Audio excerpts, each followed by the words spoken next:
3 days ago ay pinakita ni Kris Aquino at mga kaibigan niya ang ilang mga photos na kung saan ay pauwi na sila ng Pilipinas. Ayon sa mga netizen, excited sila sa mga gagawin ng Queen of All Media na kung saan nga ay ilang taon ding nanatili sa Amerika para doon ay tutukan ng pagpapagamot ng kanyang mga autoimmune diseases. Pero nagpasalamat naman si Kris Aquino sa lahat ng sumuporta sa kanya at nagpray na maging maayos ang kanyang pag-uwi sa ating bansa. Kasama ni Kris Aquino si Bimby, si Joshua at iba pang mga kaibigan at mga doctors at nurses na kung saan ay nag-assist sa kanya pauwi ng ating bansa. At kamakailan nga ilang photos ang ibinahagi ni Mercy Gonzalez na kung saan ay sinabi niya na it's not goodbye, it's see you later.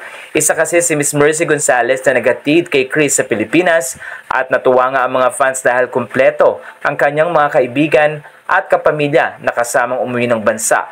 Muling babalik si Miss Mercy sa ibang bansa at ito nga ay pagkakataon na rin na makasama naman ni Kris ang kanyang mga kaibigan at pamilya sa Pilipinas.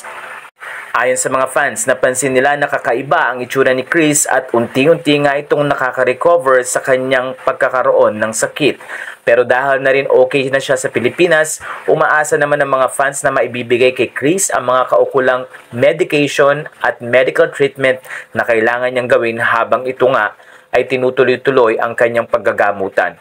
Natutuwa din ng mga fans na ito na rin ang opportunity para makapag-aral si Bimby sa Pilipinas and at the same time ay kung gusto nitong pumasok sa show business ay hindi na siya mahihirapan dahil nandito ang mga kaibigan ni Kris na sina Boy Abunda pati na rin si OG Diaz na maaaring ang mag-assist kay Bimby kung tutuluyan na nitong pumasok sa show business na siya ring inaabangan ng maraming mga fans ni Kris Aquino.